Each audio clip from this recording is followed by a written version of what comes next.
Kirtana, can you go into, because we don't have enough space, can you delete me?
You are muted, Muller.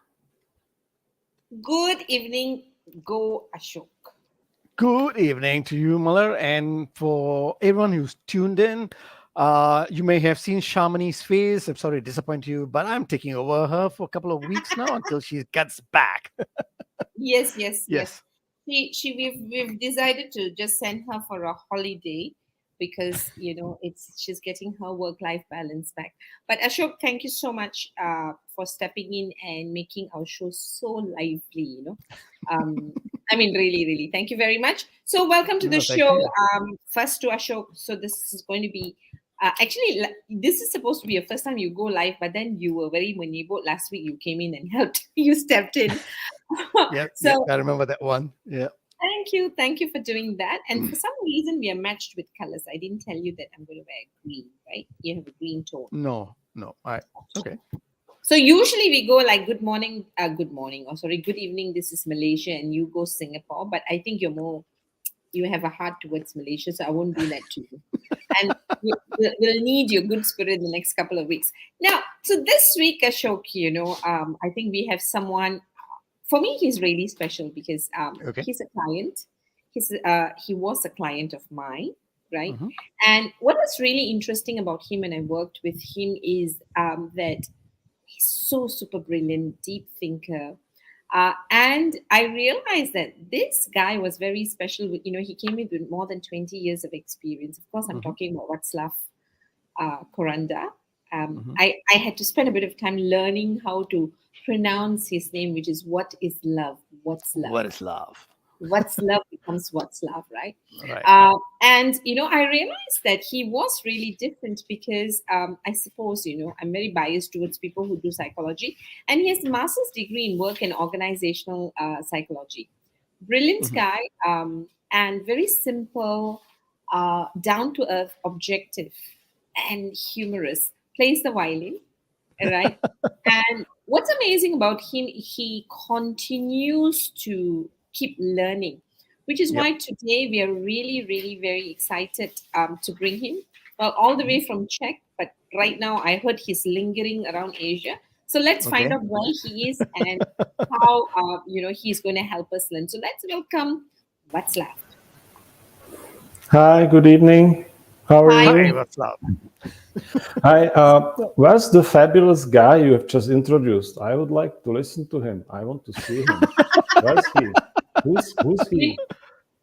If you challenge me enough, I'll put up the photos where you were on the floor rolling away in your superhero suit. What's up? Oh, okay.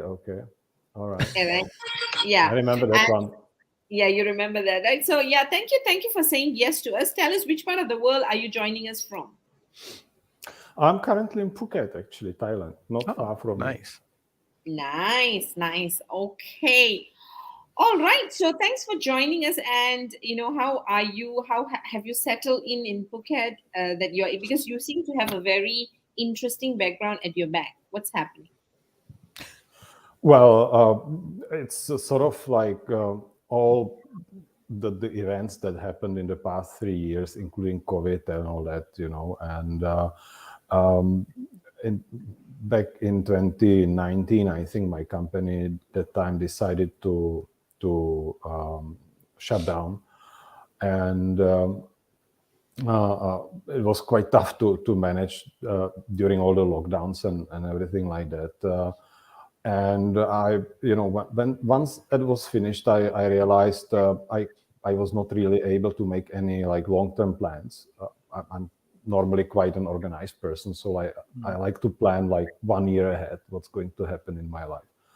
But due to the situation, I was not able to. So I just, sold everything and basically liquidated my life in Malaysia and moved back to my home country. And then I saw the opportunity to visit Thailand, and because I have a few friends over here, I came here at the beginning of this year for a few months, and then I went back to my home country to spend the summer there. It was fabulous weather, warm and nice, and sometimes even warmer than in Malaysia, which Wow. might seem unreal to you, right? But soon the autumn started to come, and I decided to move back to Thailand. Uh, I love Malaysia, but currently, I think due to the visa situation and COVID situation, it's easier for me to be in Thailand than in Malaysia. Nice. Yeah, thank you for being nearer to us, and which is why I think you are a fantastic, the right fit for us that we've been looking for to talk about leading a new balance, right? Because I think what you're very good at, that I have seen is that, I mean, in your past life, I think change was the most constant thing. And I learned from you, while working with you, how to actually cope with change positively. You've been a great role model for me. But Thank today you. we're going to talk. Yeah, we are going to. We are in the space of talking about talent retention, right? Yep. And I'm sure you've been observing what's happening, with the pandemic, and how both as a HR person as well as a person who's taken some time off to go home, right? And looking at the various things that's been happening, right? Uh, what are you seeing in terms of priorities that has shifted for employees? How have employees shifted in terms of their priorities? I can see it around myself when I talk to my colleagues or former colleagues or peers, and I'm also following what's happening, and I'm reading every new research basically very carefully, and I'm trying to learn from that. And it has become quite obvious that the pandemic was sort of a disastrous event, if you want, some sort of like impactful event that really shifted a lot of people's minds. And I think one of the effects was that suddenly we realized that we are mortal. Sometimes you just go through your life and like it never ends, right? But once you are in the middle of such a situation, you suddenly realize, oh, this is serious. I'm not going to be here forever. So people started to think and wait what they actually spend their time on, much more than before. Yeah. So what I can see is they sort of are less likely to run the hamster wheel, so to say, 9 to 5, or in some cases 7 to 7, right? If you work 12-hour shift, and they are really thinking, is this the right thing? Is this the right way to spend my days or my time on? And more likely they tend to drift towards or gravitate towards something that they consider more meaningful than just pure earning a living. Okay. And I think the other thing is that they learned that they can really survive in very difficult circumstances. And some of them are saying like, okay, so if I don't have a job, or if I just have a little income from here or there, and I do something that fulfills me, and I feel that I can contribute to the community or to the society, I'll do that, rather than booking invoices 8 hours a day in an MNC, for instance. Yeah. And I think we have been discussing this some time ago. It was the new generations, the Gen Z, and all these people. Sometimes they're being labeled as snowflakes, right? Because they're so sensitive to everything. And that was this generation that started to long after meaning or cause. They were not coming to work because they wanted to earn a living, but they wanted to have a higher purpose or something like that. But it was in a way that, if the company did something green or something vegan or whatever, then they were happy. But now I think it's affecting all generations basically, and it's much more profound than I think this kind of snowflakey urge for cause was more superficial than anything else. I think the pandemic shattered people in such a way that they realize it's for real. And maybe they are thinking of working on different things rather than working for a company or for a corporate. They want to be more independent. They want to work as gig workers or maybe freelancers. There has been a big boom in the creator economy. Many people have shifted from traditional jobs to creating interesting content for other people.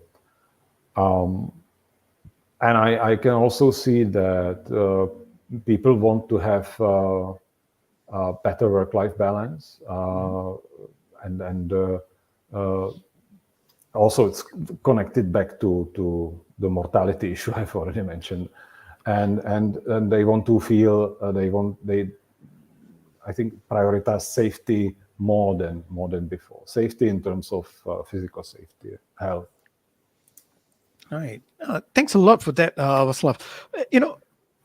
I totally agree with you about that point. I think this is a conversation that needs to happen even more.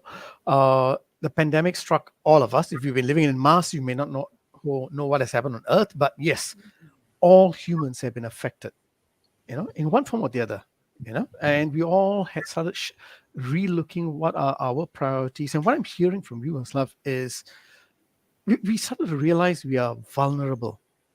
We have to start to come to terms with our mortality in that sense. And then therefore we started shifting our own priorities as human beings. And we started looking at humanity in different ways. I get all of that. I'm seeing those shifts also. At the same point of time, right? We have organizations which are businesses. They have their expectations. So what are you seeing some of the expectations today that has affected businesses because of COVID? Well, I was actually hoping that businesses can take whatever positive happened during COVID and avoid the negatives and bring it forward as the so-called new normal. There was, I don't know whether we still talk about new normal or we don't talk about new normal, but it used to be a buzzword 1-2 years ago, right? But what I can see now is that maybe it's just my impression, businesses simply tend to go back to the old habits, and I don't see enough willingness or effort to harvest on the positives that were brought into our lives during the pandemic. Okay, Russell, that's Even very, very companies, interesting. you No, know, go on, even go on. companies that should be, or used to be at the forefront of employee experience and tech companies that are producing technology that enables people to work remotely are now going backwards and are calling people to the office. It's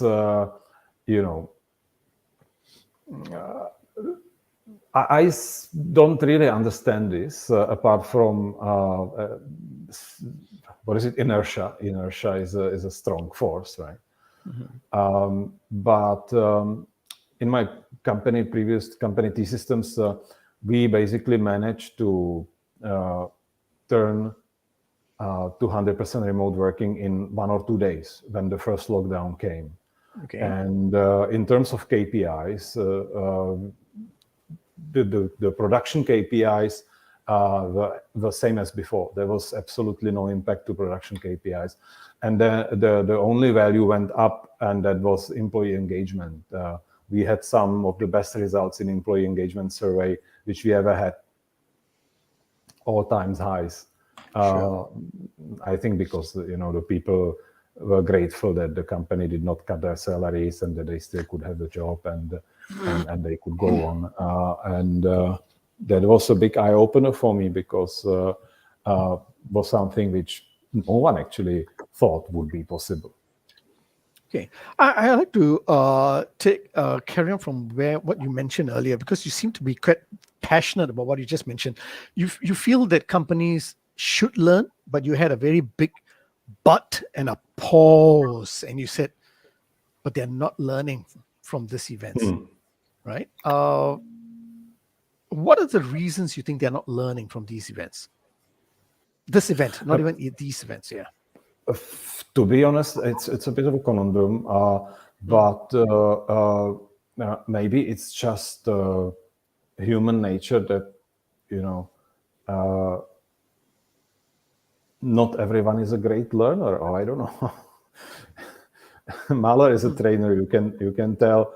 What do you think? I mean, when the pandemic started, I purposely went on Google, of course, and then I researched the materials about the previous pandemic in 1918 or 1917, the Spanish flu. Spanish flu. Okay. And we haven't learned a lesson from there. Right. Okay. And that's and inertia is very strong. I mean, all these companies like Apple, Microsoft, Google, they have built expensive offices with all the perks and 5-star canteens and I don't know what. It's so difficult to let go. Right. Sorry, Mahler, you put up your hand like a school kid. Oh, I'm not the teacher here, but you were gonna say something.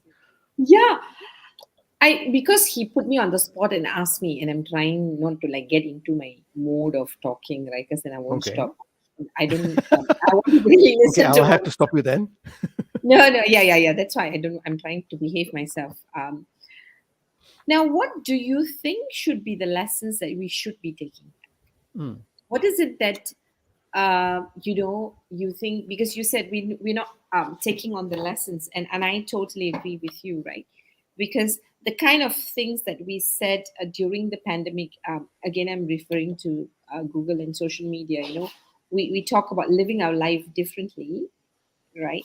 And then, of course, now so-called in our new normal, for example, we seem to have forgotten, and that's human nature, right? We forget, right? But I'm really curious to know, what do you think? Do you think the lessons that we should be as leaders taking on and applying it in the current, leading in the current imbalance? I think in terms of general lessons or observations, sort of like eye opener, I see two things. One is for me at least, it was a great lesson how humans can adapt. The flexibility and adaptability of humans is enormous, and I would never ever thought that something like that was possible. The second is, I think we always have to look at everything as an opportunity.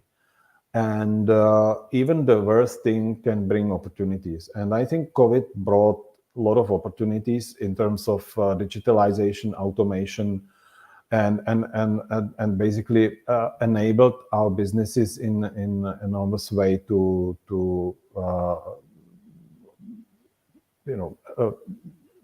brought us forward on the journey towards digital transformation. And those who will be able to harvest the positives and avoid the negatives, because everything brings pros and cons, right? They will thrive. And those who won't, then they will bite the dust, unfortunately. Okay. Okay, we are talking about the positives, and I just like to prompt a little and say, maybe in your views, what are the negatives then? Negatives is definitely that, let's say, in the new setup, which I like to call super hybrid, right? Because we sometimes call the new way of working hybrid, because sometimes we are in the office, or sometimes we work from home, sometimes we work from the beach, sometimes we work from somewhere else. But there's another complexity of a hybrid, and that's all these different types of employment that come into play. The gig workers, freelancers, third-party vendors, whatever, they will play much bigger role, and companies that will learn how to use those resources will have an advantage. So this super hybrid environment, of course, brings challenges for HR, because to manage all these different forms of employment can be challenging from the legal perspective, from the administration perspective, from the technical perspective, but also from the leadership perspective. Leadership is definitely more challenging, and it starts with communication. Communication is the start and end of all leadership. I think the leaders that want to be successful in the new normal, in the new way of working, have to pay attention to communication. Okay. Thanks for that. Okay, so I'm just have a question here, a statement here from Anil here, Anil Makwani, right? Which kind of dovetails to what you were saying just now. On one side is the great resignation, and on the other side is layoffs that companies are doing. And I think, my personal view, I think we're going to see more of it because there's a lot of business pressure, revenue pressures that are going to be coming through, right? And I've even spoken to some business leaders here, and they were telling me they're trying to push for unprecedented revenue. So I'm like, wow, that's like crazy, because they are talking about pre-COVID. They're all trying to still focus on pre-COVID. Whereas what I'm hearing from you, Vaslav, is about we got to look for the post-COVID opportunities, right? So that's what Anil is talking about. We've got that balance of two issues here. So looking at the business pressures and looking at the humanity changes, what are your thoughts about how can leaders then balance this business requirement and employee requirements in this new environment? Well, in terms of what the employees require and what the business requires of them, it's always a matter of let's say how strong the employer value proposition is on the business side, and also the situation on the market, and on the other hand, what is the employee bringing to the table. And I've been working in environments where we had 10 applicants for every vacancy, and we could be really picky, and we could sort of dictate the rules pretty much, although I never abused that, of course. But I've also been in a situation where we had to hire like high caliber experts in some kind of niche technology with a specific backgrounds, because it was a custom requirement. And there was like one or two people with this kind of profile in the country. So in that sense, you have to compromise. Otherwise, they won't work for you. And if you don't get them, you lose the customer. So it's a game, and the one who has stronger cards wins. That's my view. But I would like to mention a few words about the layoffs. Look at the situation with the airline industry right now. I had the pleasure to experience it myself just recently. 4.5 delay in Istanbul airport. At the beginning of the pandemic, all the airlines were rushing to furlough the pilots and the cabin crew, and they did layoffs and all that kind of stuff. Suddenly, the pandemic finished, and now they're struggling to rehire the people back. Partly due to the Great Resignation, because I personally have spoken to one pilot who used to work for a Vietnam airline before. He's saying, I don't know whether I should really come back. I'm getting old now, and it's tough work, and they offered me 2/3 of the salary,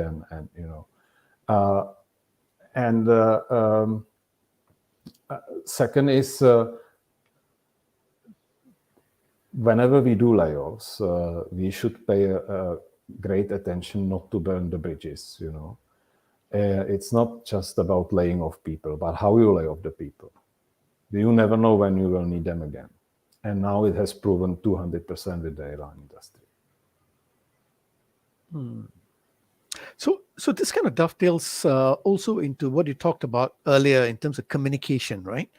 Because even with layoffs, I think it is about how people are treated and the type of communication that happens. Because the rest of the employees are seeing it. This is also part of employee retention, isn't it? It is how you treat people, how you communicate with people. Rarely you do retrenchment like everyone in one go. It's technically usually not possible.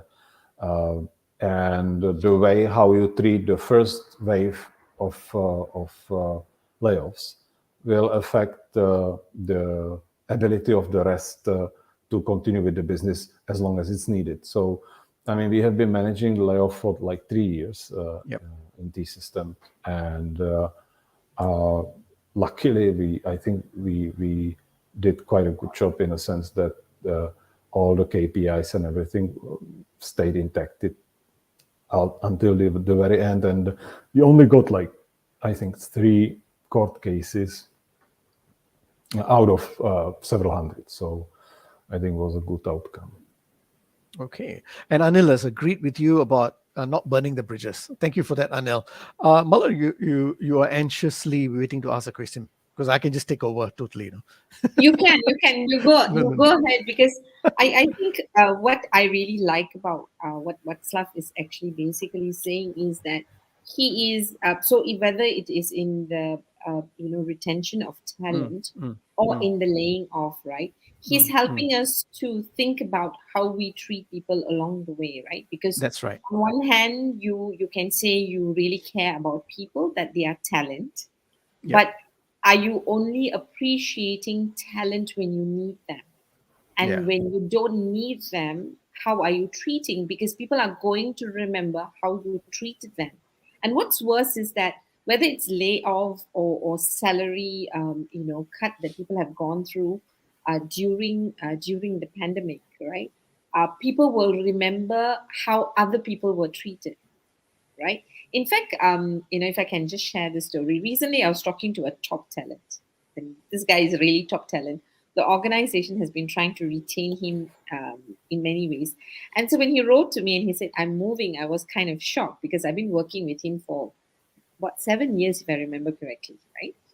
Now, and, at a personal level. So he told me, he said, I'm changing. I was shocked. So I said, what's your push factor, or what's your pull factor, And he said, oh, nothing, it's just a better opportunity. I said, really?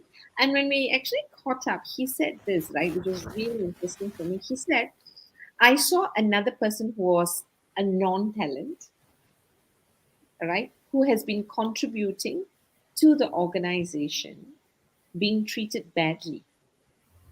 And suddenly it dawned upon me that the only reason I'm being treated really well is because I'm a talent. And I didn't like that. And that was the reason why he resigned when he got another opportunity, because he always has been headhunted, right? And that I thought was very interesting because I've heard similar stories from a couple of people. You may not be in the pool where you are retrenched, right? But when you treat people in whatever way you treated people, the story goes on, right? Like how the whole process is done, where, Václav is talking about burning the bridges, right? And how sometimes we are not transparent, don't tell the real stories in a proper way, but real stories come out. If real stories don't come out, the stories they believe and say shout out loudly comes out. And that's why communication becomes very important in everything that you say, right?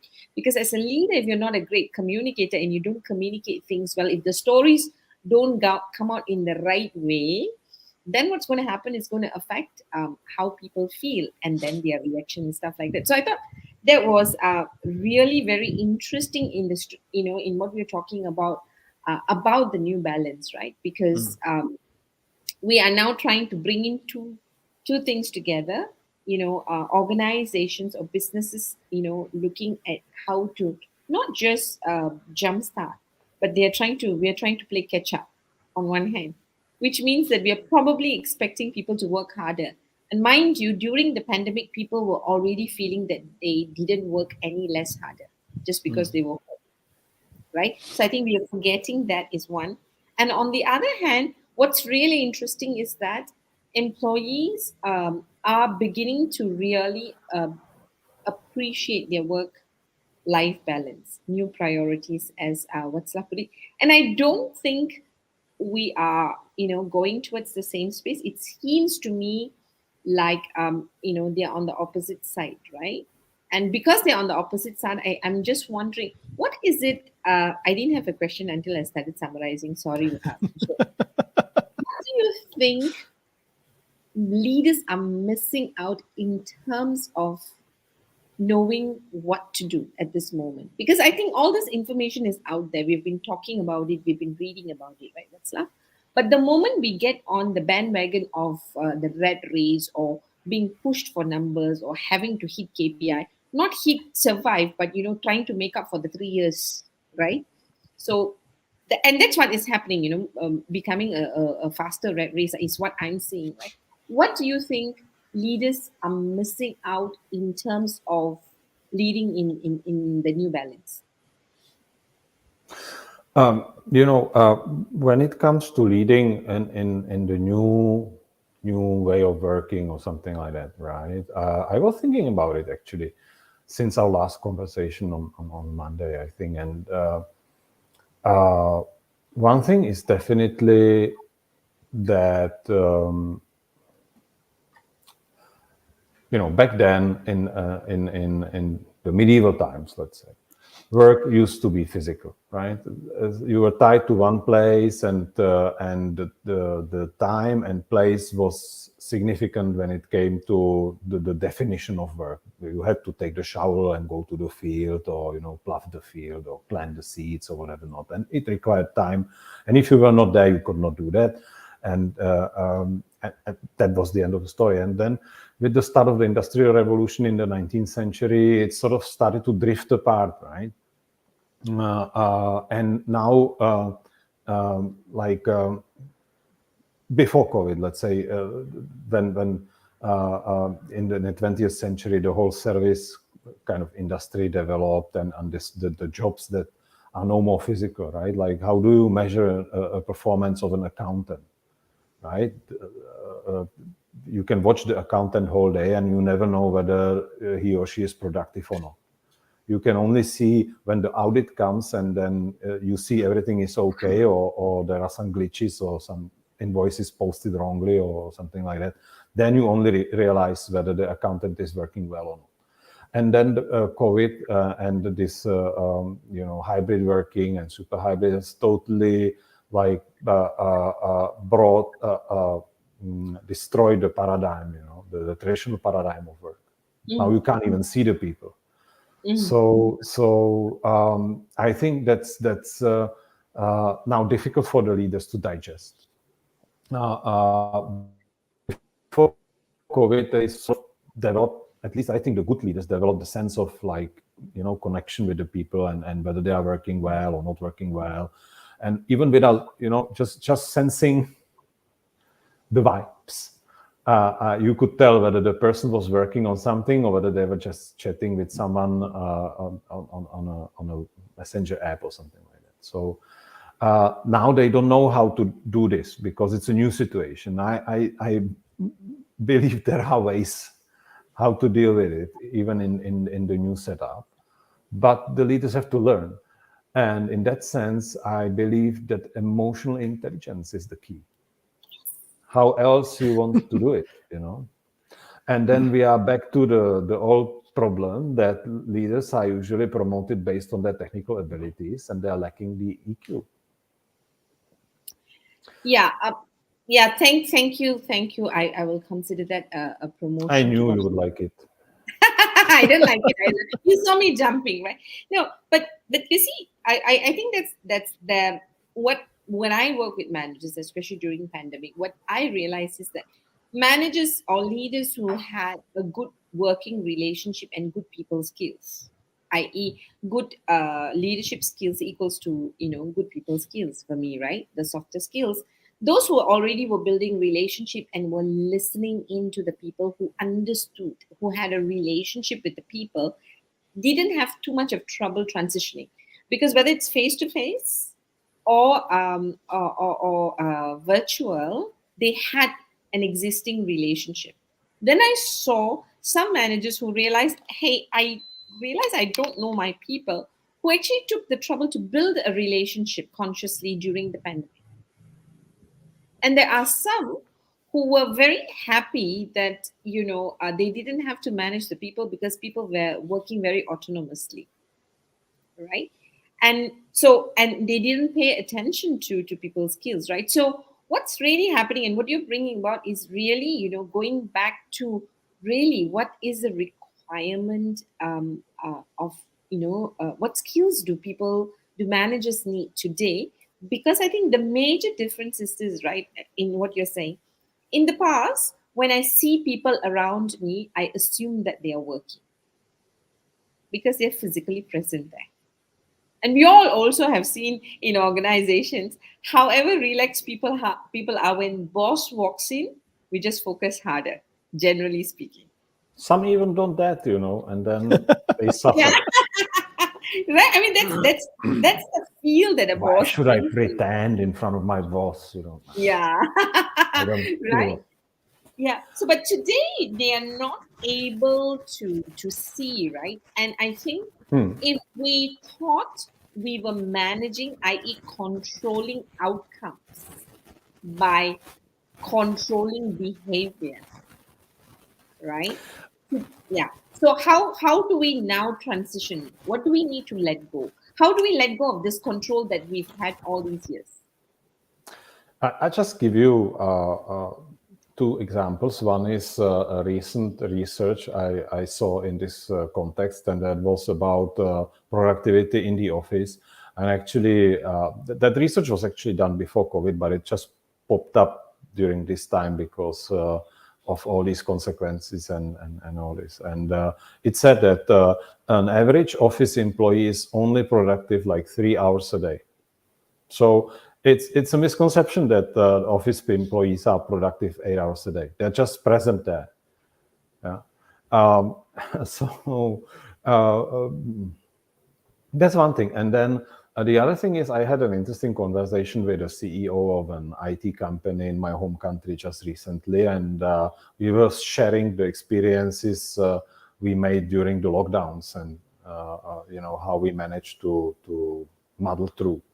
And I told him my experience and everything worked very well, with, of course, tremendous effort on all sides, but we made it. And he said, yeah, at the beginning it was great because everything was working, and people were happy that they can still continue with their jobs. But then, because they rather work on short and midterm projects rather than long-term contracts, Then we had to reshuffle the people to different projects, and suddenly it stopped working because there was no relationship. And then from there, he assumed that, remote is not working. And I said, but what did you do in order to build the relationships? Of course. So I'm glad that you mentioned it, because I think relationship building is number one skill the leaders have to foster if they want to succeed in the future. And the basic requirement, if you want to build a relationship, is to build trust. And I think many leaders don't know how to build trust with their people. And I've even seen attempts, some companies were, and I was even approached by vendors who sell surveillance equipment and technology. They offer software and other tools that actually detect whether the people are present in front of the notebook 8 hours a day, and how often they press the key, the keys on the keyboard, and it's crazy, It just destroys the trust and destroys in the end it just disintegrates the working relationship, and the employee can't really perform. Again, I think we're back to EQ and this old problem of leaders being promoted based on technical abilities and not on their abilities to manage people. And it's not easy to build trust. It's a slow process, and sometimes trust can be abused as well. So leaders have to be able to detect and deal with cases like that. And I can't help to mention, what was it, the mole, the game you like to play, Mahler? Yeah. And during COVID, you actually tried to organize it virtually, right? Yes. And we had to discover who was the mole. And then there was one guy on Zoom, and every time someone asked him something or wanted something from him, he was like, "Oh, sorry, I could not hear you. My internet connection is bad." I was like, "Oh yeah, it happens all the time." And after like 20 minutes, I was like, "Hey, wait a second, this is not normal." And then I focused on him, and I realized he was the mole. He tried to torpedo, in a passive aggressive way. He tried to torpedo the efforts of the rest of the group. Nice. And I could not recognize it. Nor in a normal environment, in a face-to-face environment, I would immediately recognize. I think I would immediately recognize the mole. Yeah. I have done that in the past and eliminated moles from my team, right? But in this new virtual Zoomy setup, I was like, "Oh yeah, poor guy, internet connection." It took me a while. So I think the leaders have to learn how to deal with the new situation. Of course, they can go back to the old habits if they feel they're strong enough to their value proposition is strong enough to be able to do that. But I think those who will be able to adapt and broaden their spectrum of tools and techniques, leadership techniques, HR techniques, they will benefit from that, because they can reach to a much wider pool of talents, and they can get better diversity and in the end save cost and have better results. Right. Nice. Thanks for that, Slav. Now, I definitely want to go a bit deeper dive into the development part of the leaders itself, the skills they're talking about. But before I do that, let me just say good evening also to Jay. Jay has a question here. I'm going to just put it into two parts. The first part of the question is, has the pandemic changed our priorities when it comes to the job we want to do, the kind of job we want to do? What's your take on that, Václav? Definitely, I think that's something we have touched at the very beginning, and I think people are much more considerate when it comes to the type of job they want to do. in terms of something that they feel makes sense, something they feel is fulfilling for them, something they feel they can contribute. And that's why we see this. I don't like the term very much, the great resignation, but or silent, what, silent quitters? Quiet Quiet quitters. Also, quitters. I quiet was quitters. dying to ask you the quiet quitters. Quiet quitters, because they're thinking like, why should I run the hamster wheel? What if I go and do something for the community, or I go Yep. teaching, or creating some piece of art, something where I can feel I can contribute, and it makes me feel better on the other side as well. Yeah, which is Sorry. kind of linked to her second question, also Jay's second question, which is linked to has our motivation been impacted? I think you've also answered that question. Do you want to add on to that? What I'm hearing from you is we've become a bit more intrinsic. That's what you have observed. We are driven by what we want to I think the impact, values have shifted, definitely. okay, the values have shifted. Okay, thank you Mhm. very much. Let's I think. Can I ask you, so coming back to this, because I'm curious, do you think our values have shifted, or we are maybe now more true to our values? Because whether we look at our priorities, like Jay is saying, has the pandemic changed our priorities? What I'm seeing, and I want your thoughts on this, is that the kind of priorities that we are giving voice and life to, the way we are living our life, the choices that we are making, including quiet quitting, right? Quiet quitting has always been there, and quiet quitting here, as Badai, as Yeah. we looked at the definition, is people who say, I'm going to work for what I'm paid for within the stipulated hours. I'm not going to go over and beyond because I have a life, kind of a thing. So, as far as quiet quitting is concerned, we're talking about I give what is in the contract wholeheartedly. I'll give my best, is what they're saying. Or I Whereas just I give it the think, bare minimum and go on with my life, or try to find something else in the meantime. so there are two things about quiet quitting that they talk about, but actual quiet quitting is not being in the rat race. So the definition that we're using is really not giving minimum, giving what I promise I will give in the job.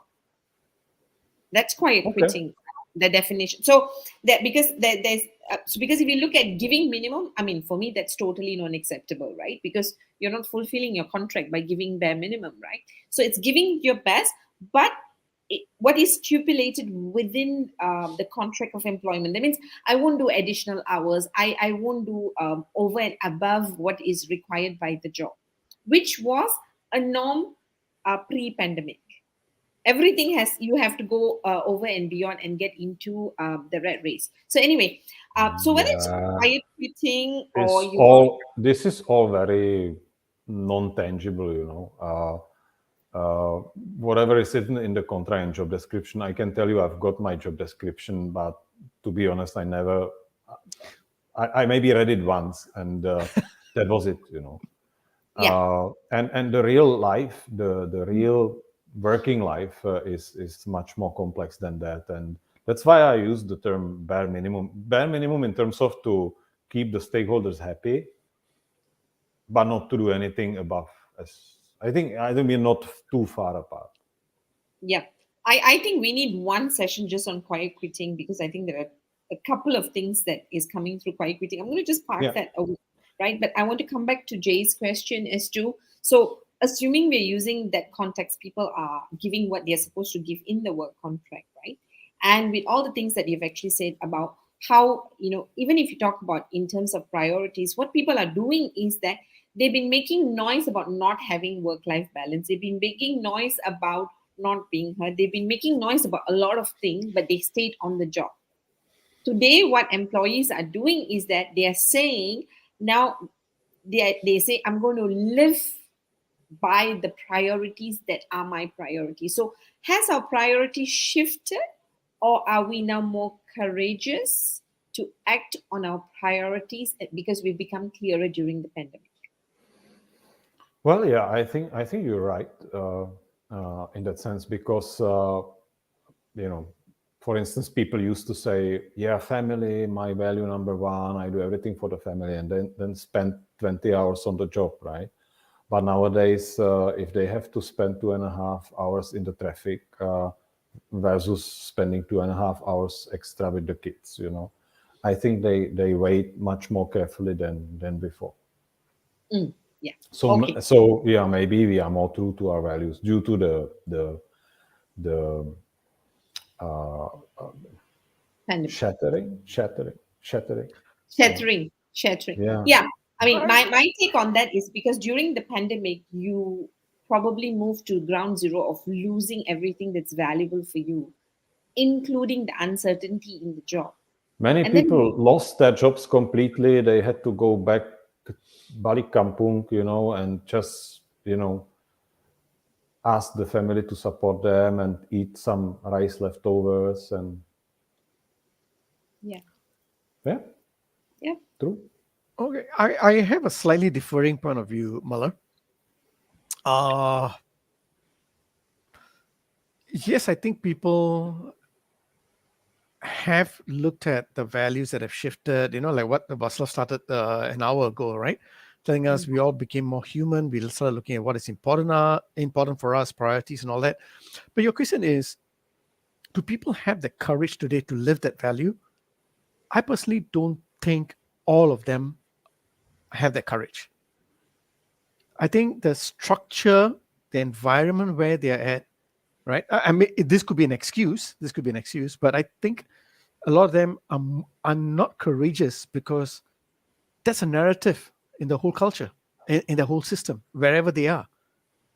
Which goes back to what Václav was saying much earlier. The narrative has been, oh, we got to go back to pre-COVID levels, we got to, we have not learned the lessons. So there's only a small group of people I feel who have said, you know what, this is not what I want. This is not how I've envisioned my life to be.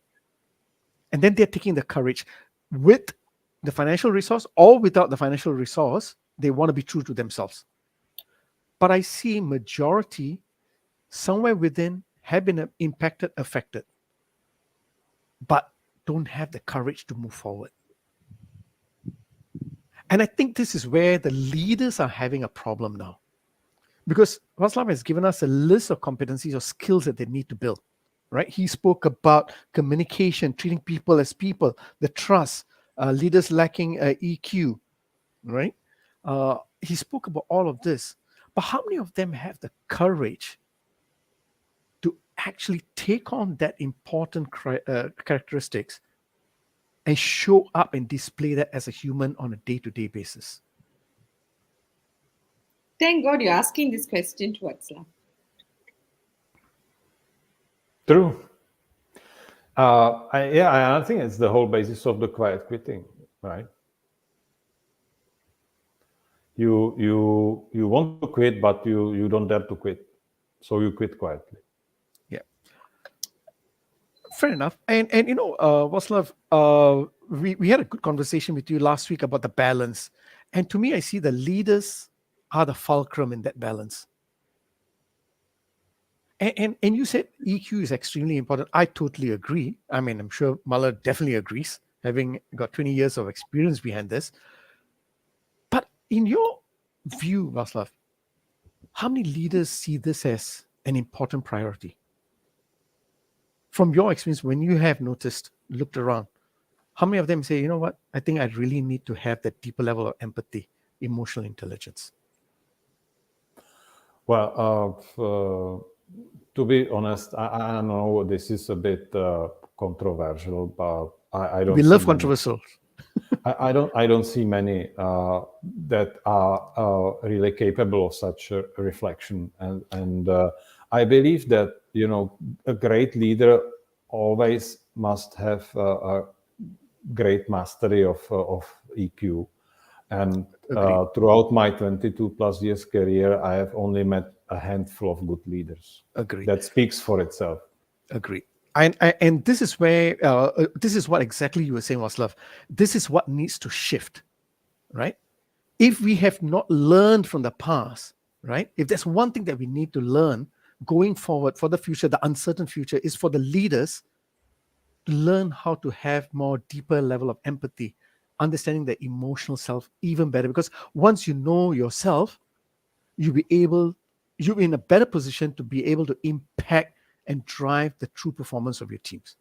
And I think that is one of the most important lessons that leaders need to take away from this COVID experience itself. Or that's my point of view. Yeah, can I give my point of view just for the sake of my Sure. point of view? Because I think that the challenges, I mean, you know how I'm pro EQ, right? And in the last 20 over years that I've worked in the space, right? Even organizations that so-called promote EQ, they promote it really one at a cognitive level only, not at a being level, right? Yep. We can, means you must be able to use the language of emotional intelligence. It's like using the language of empathy, right? Yep. I tell you I understand, but you don't feel understood, right?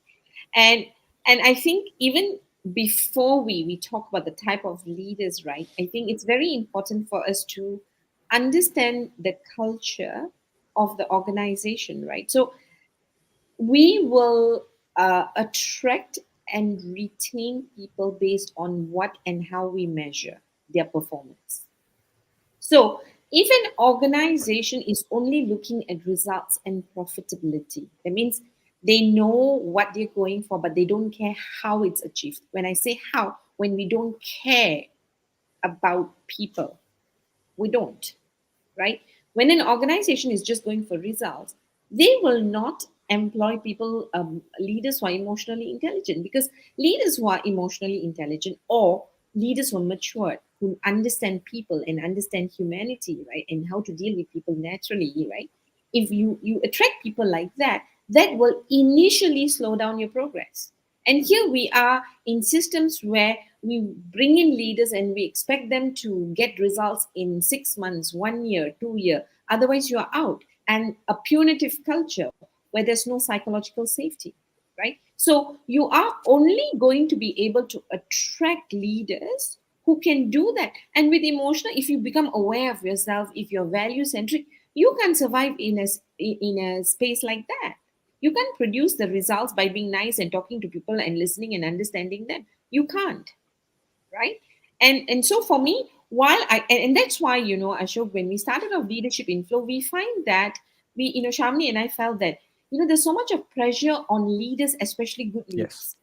We have Yes. such great ideals for good leaders, but we don't create an environment for them to thrive, because good Yep. leaders need to learn how to survive in an organization that is Absolutely. very result centric, because we Yes. know that good and great leaders, that means people centric leaders, can only bring about great results in the medium and long run, not in the short run, because Sure. relationships are not built overnight, right? And Yep. I think that's the part I think we are missing, because you put so much of weight on leaders, but Mm. leaders themselves are not safe.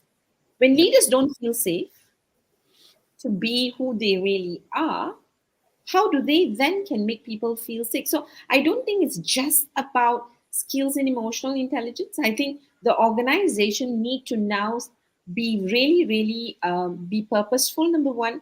Number two, need to be value centric. The corporate values that we put up, we got to be dead serious about how we achieve our results, right? And I can tell you, that's where I think, again, we have this very special relationship, Václav and I, because in T Systems, they did a corporate value program for the whole organization.